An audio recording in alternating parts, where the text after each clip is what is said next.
Seeing that the intermediate beast was patrolling around the storage room, Ian and Vorden had decided to go to a different part of the shelter. "Any ideas of where the portal might be?" Vorden asked. "My guess is somewhere underground. It's safe for most of the beasts that way. Most likely they have a special building that looks like any other and a secret entrance." "Wait, so are you saying we just have to keep going into buildings?" "Well, we can rule out all the residential buildings. They wouldn't be able to build a large enough base under those, and any of the small buildings or dangerous areas you can rule out as well. There are only so many big buildings that would be large enough to store a big base under." The two of them continued to look into building after building, but there was no luck or no sign of a secret room. Eventually, they entered what looked like a library. That's when a loud rumbling sound had come from Vorden's belly. "I guess we've been traveling for a while now. Why don't we rest here for the night? Doesn't look like there are any beasts here, and we can build our own fortress," Ian said. There were large holes and broken down walls on the first floor, which made it easy for beasts to attack them. Once they had reached the second floor, the two of them started to lift up a few of the bookshelves. It seemed like Ian had the ability of super strength, seeing how easily he moved the heavy bookshelves, but Vorden knew that wasn't true. The reason why Ian seemed like he had extra strength was actually from the beast armor he was wearing. Vorden helped out in his own way by clearing a space and moving all the books and piles of rubbish away. After an hour or so, they were done. "It's a nice home, isn't it?" Ian said proudly of his work. "Well, what are you waiting for? Come on, let's go inside." He then pulled out a little small stone from his pocket and placed it on the ground in the center of the room. He tapped the stone once, and a warm orange light started to shine from it. "Here, take this," Ian said as he handed a small circle pill to Vorden. "Is this a food supplement?" Vorden asked. "Yeah, I'm guessing if you came here by accident, you don't have any with you." Vorden looked at the pill before shoving it down his throat and into the stomach. A food supplement was a pill that contained all the things a human needed to live. As long as a person took one pill of these a day, they no longer needed to eat. "You'll get some sleep and I'll keep watch. Then we'll do a little switch later on," Ian said. "Sounds good?" "Yeah." As he heard the sound of the door unlocking, a grin appeared on his face. "I love you, system. I swear I'll never talk badly about you ever again," Quinn said as he stepped into the container. But as he stepped in, his hopes of finding legendary beast equipment or stashes of beast crystals were soon lost. The room was simply filled with shelves of books. Nothing else but books. However, as soon as Quinn picked up one of the books closest to him, his mind had quickly changed. It was a container room filled with ability and skill books. Although Quinn was unable to learn the ability, he immediately converted the book into EXP points. As soon as Quinn decided to convert the book into EXP, it started to vanish in his very hands, as if it was disintegrating. After absorbing the first book, Quinn started to pick up book after book. After going through the books, Quinn found out that a level 1 skill book would give him 5 EXP points, while a level 1 ability book would give him 10 EXP points. Quinn got closer to the back of the container and found that the level of books would increase. After leveling up, Quinn immediately put his stat point into strength, and now without his gauntlets, his strength was at 15, meaning he would be able to perform the hammer strike skill with or without the gauntlets. As Quinn looked around the room, there were still several books he hadn't even touched yet. The place really was a goldmine for him. As he went on to the next set of shelves, with it came a new set of books. He placed his hand on the first one, and it was the first level 3 ability book he had come across. Quinn placed the book down and picked the book up, making sure he had heard the system right. But once again, the numbers he had received were correct. The level 3 ability book was offering him 1,000 experience points. He once again went on rampage, grabbing every book he could on the shelf, absorbing those that he couldn't and tossing the others on the ground. No new skills were unlocked, but Quinn still obtained the regular stat points for every level up. Now that his strength and agility were at level 15, he decided he should finally increase his stamina points. Quinn had now nearly touched every single book that was in the storage room. Unfortunately, the highest ability Quinn was able to find so far was a level 3 ability book. The further he went into the container, the higher the levels, but for the last few shelves it didn't seem to be the case. It seemed like they were just duplicates of the other level 3 ability books. As Quinn picked up one book, the system message didn't go off. It was because it was a level 3 Earth ability book that he had already absorbed. "Hey, maybe Peter could use this," Quinn thought. It was only one book. Quinn was sure he would be able to carry it safely with him. But as soon as he thought about Peter, a memory entered his mind, and it wasn't a good one. Peter was the whole reason why he was in this place. And he still didn't know how long he was going to be here, or if he would even be able to survive. To be honest, Quinn was just trying to make the best out of a bad situation at the moment. As he thought about Peter, anger started to enter his mind and body, and he ripped the book up. Then, as Quinn looked around the container, he noticed there was one shelf at the very back of the room where he hadn't been yet. He didn't bother going over there yet because it looked empty from a distance, but as he got closer, he noticed there was a single book that had been placed there. As he touched the book on the shelf, a new message appeared. Out of shock, Quinn dropped the book back onto the shelf and took a step back. Ability is compatible with system. Would you like to learn? Out of all the books in the room, it was the first time he had ever received a message of this kind.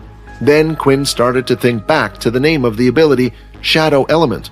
It was something he had never even heard of before, and Quinn was quite knowledgeable about the abilities of the world. After thinking about it for a long time, he decided he would try to place the book in his storage. And to his surprise, it worked. The ability book was safely put into his system storage with his beast crystals. Before learning the ability, Quinn wanted to make sure he could find out more about it first. Maybe then he could find out why it was compatible with his vampire system, and if so, maybe there were other abilities that would be compatible as well. After storing the book away, he decided to close the door to the container unit and remain inside. It was safe here, and he was starting to feel tired. At least he knew the container was strong enough to protect him from whatever beast remained outside. He lied on the floor and in an instant closed his eyes. His body was pressed against the cold hard floor. His eyelids slowly started to open, and all he could see was a white light. For a moment while Quinn was sleeping, he had forgotten about everything that happened.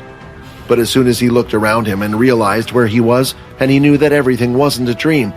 Right now, he wasn't at the school, but was on a completely different planet miles away from home. It was a surprise that he slept so well on the floor without a bed.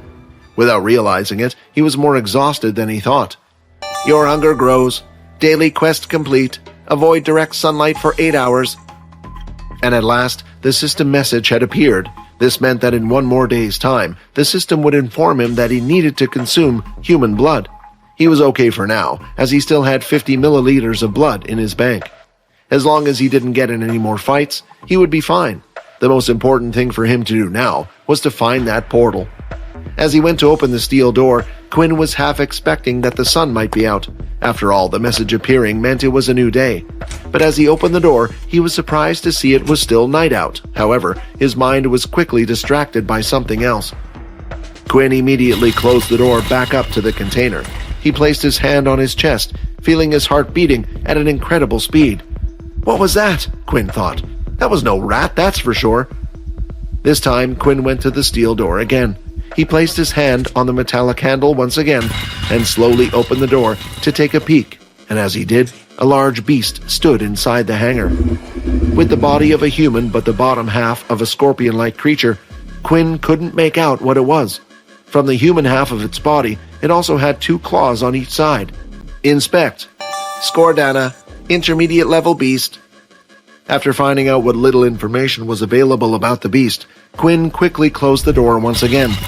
Although Quinn had grown 3 levels while inside the container, he still felt like dealing with an intermediate beast would almost be impossible for him. The weakest of intermediate beasts were at least 10 times stronger than a basic tier beast. Of course, this would depend on the beast, for there were some beasts that were just easier to deal with than others, no matter what tier they were at. But looking at the creature, Quinn could tell it would be a tough battle. After waiting for what felt like a considerable amount of time, he decided to open the door once again to check if the beast was still there, and unfortunately, it was. That was when Quinn noticed something else that was in the hangar that wasn't there before. There were 3 round objects right next to the Scordana, placed in a pile of scrap metal. Are those eggs? Quinn thought. Inspect. Scordana eggs, intermediate beast level. As he saw the eggs, a horrible thought had entered his mind. Quinn hadn't noticed them before, meaning she must have just laid them out while he was in the container, or they might have been hidden somewhere. But the first was more likely. Now the fact that her eggs were here meant the beast would protect them until they hatched, or at least it wouldn't be moving for a while. This felt like a risky option for Quinn, for he himself was on a time frame.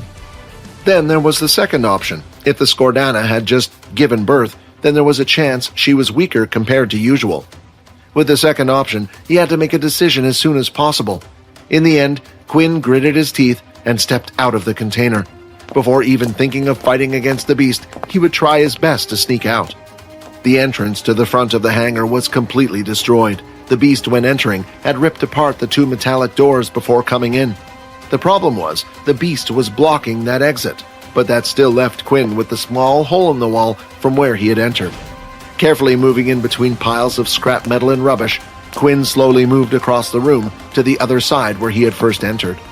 Then, when he finally had reached the hole, he could see something else entering from the other side. It was a Rattaclaw. Oh no! As soon as the Rattaclaw pulled its body through the small hole, it immediately looked up to see Quinn. Before he even had a chance to run away, Rattaclaw started squealing like mad. "Shut up! Why did you have to come here now of all times?" Then the sound of several steps was heard from behind. Quinn didn't have time to turn around to know what it was, but he did so anyway, and as he did, a giant claw was swung down towards his head. Now that the Skordana had spotted Quinn, he had no choice but to stand his ground and fight. As the scorpion creature turned, it immediately started charging forward. Hoping to scare it away and do some damage, Quinn let out 2 blood swipes. As the blood swipe made impact, the scorpion was pushed back a few steps, but no damage could be seen, not even a white scratch mark on the claws. As Quinn looked and inspected the creature even closer, he could see that every part of the beast was covered in some type of shell apart from the upper body. That was the beast's weak point, and that's where he needed to hit. Then as Quinn readied his hand to cast his blood swipe skill, he felt a sharp pain in his back. As he looked up, he could see something connected to his body, and when he followed it, it went behind the beast. The beast then lifted Quinn with the tail and chucked him hard up against the wall. As he fell to the ground, his HP had taken a huge hit. As Quinn looked into his stomach, he could see a large puncture had been created, and blood was quickly flowing out of his body. Critical hit, 10 of 45 HP. Blood bank empty, 35 of 45 HP. With his health nearly full, his wounds had healed up almost instantly, and Quinn was able to move once again. Looking at the scorpion, he noticed the tail truly wasn't there. Is it able to take it into his body and out at will? This is going to be a pain. There were no more second chances. A battle of strength was being displayed between the two. The red swipes were powerful and started to knock the beast back, and eventually, even the claws started to crack, but neither of them gave up. 13 of 45 HP. When the beast was close enough, finally the tail was revealed from above. While its claws covered and blocked its body from the swipes, its plan was to attack from above with its long, large tail. As it fired its tail downward, just before the tail could pierce Quinn again, flash step! Suddenly, Quinn was no longer in front of the scorpion and now was directly behind it. Hammer strike! Then a few moments later, the beast had collapsed to the ground, and so had Quinn, completely exhausted. As he lifted his hands, his gauntlets had completely shattered. Skordana has been killed, 1000 EXP. First intermediate beast kill, 5000 EXP. First Skordana killed, 2000 EXP. Right now he had a serious problem. His health was incredibly low.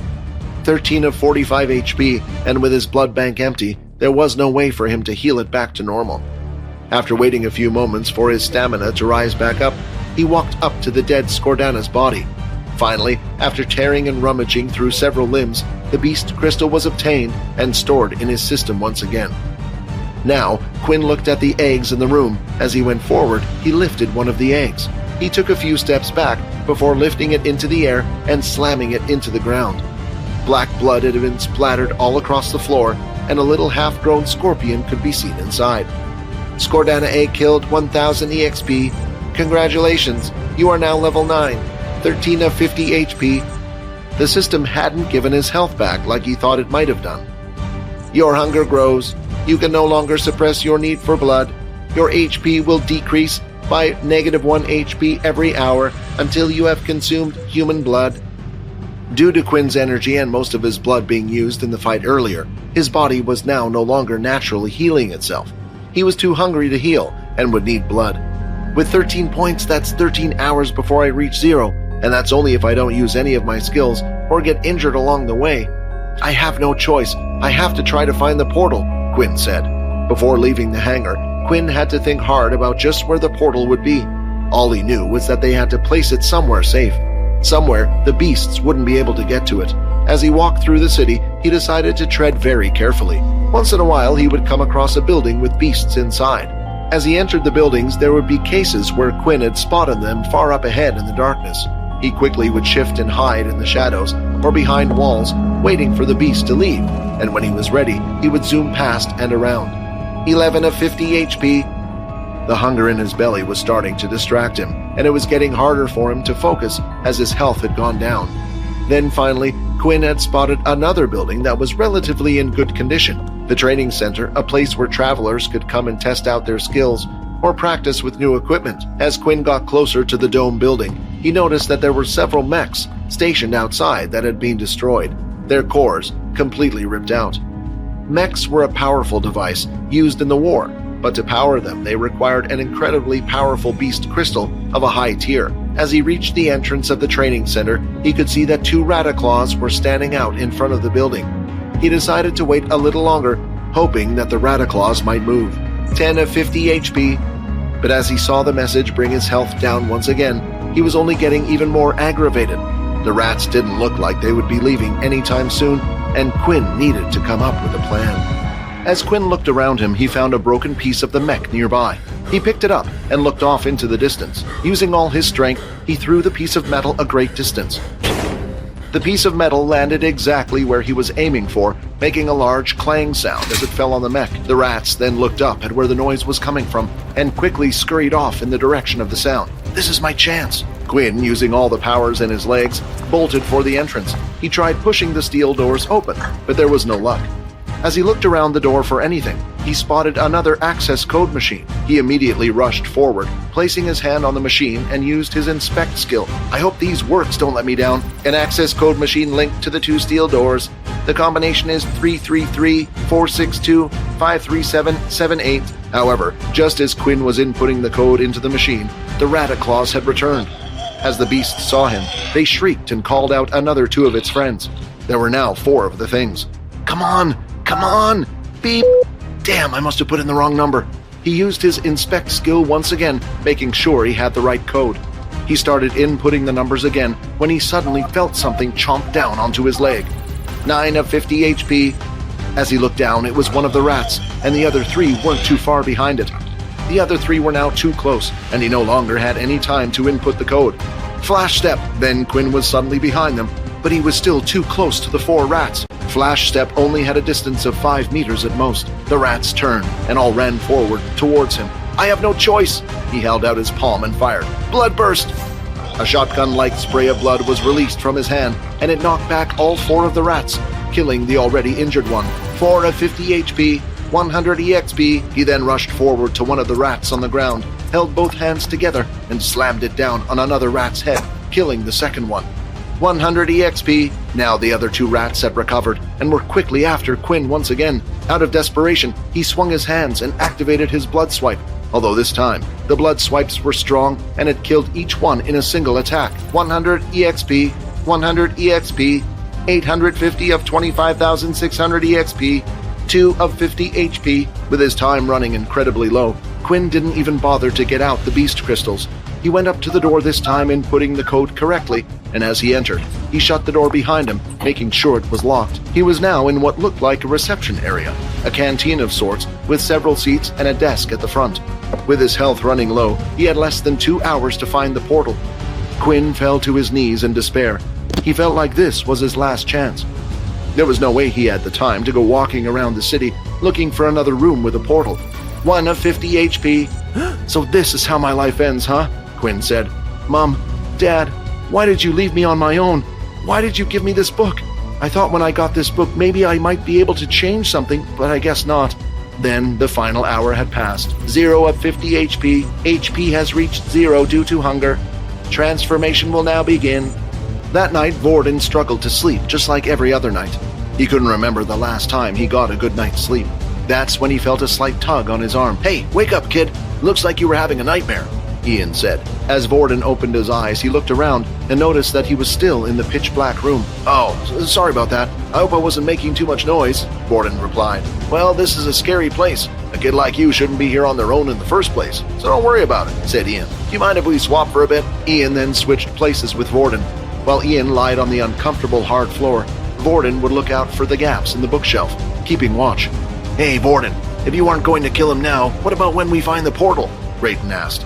"The advanced crystal he is carrying would be very helpful to us, and no one would find out. You've seen how weak he is, and now we have his ability, it would be easy to finish him off." "While I'm in charge, nobody gets hurt," Vorden replied, getting annoyed. After waiting what felt like an entire day, it seemed like Ian had finally woken up. "I'm telling you, I can't wait to get home," Ian said. Vorden turned around to look to Ian, seeing that he was struggling to get up.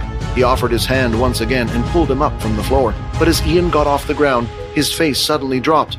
In one of the holes he had made, all that could be seen was a single large eyeball looking through. Ian immediately went to his waist and grabbed a small dagger, throwing it at the beast's eye. Then, when he pulled his hand back, the dagger flew back into his hand. "Let's get out of here!" Ian shouted as he kicked one of the shelves, knocking it over. As the two of them climbed on top of the fallen shelf, they could see that they had been surrounded. "I thought you were keeping a lookout," Ian said. "I was, but the small space would only let me see so far." They were completely surrounded, not just around them, but also above as well. A few of the slug creatures dropped from above, while the ones around them reached out with their tentacles. There were too many attacks at once. Ian then held out both of his hands with his palms open. Objects from all over the library started to vibrate. "Stick close to me, kid," Ian commanded, and Vorden did as he was told. "Repel!" At that moment, the ball exploded with an incredible force. Little pieces of scrap metal were flung out so hard, it had caused several puncture wounds in the beast's body, killing them all as it went through their brains and hearts. "Good thing this planet is covered in metal, huh?" Ian said with a smile on his face. "Come on then, let's not waste these crystals." The two of them went up to the dead slugs and started to carve out the crystals. After gathering the crystals, Ian had handed Vorden half of them. "Here, take it." "I can't, I didn't do anything." "Look, these are only basic tier crystals. I could earn these in my sleep." "Fine," Vorden said. Then finally the two of them spotted something. "You see that? Now if I was going to put a portal anywhere, I would put it in there," Ian said, pointing at the large dome building. "What is it?" Vorden asked. "It looks like a training center." "That's exactly what it is, and it looks like it was well built. The beasts around here haven't even been able to scratch it, and it's big enough to build a secret base underneath." The two of them continued walking forward with their next destination in sight, the training center. Hi, Quinn here. Wondering what happens next? If you want to jump the queue and unleash all episodes, click on the link here and install the Pocket FM app.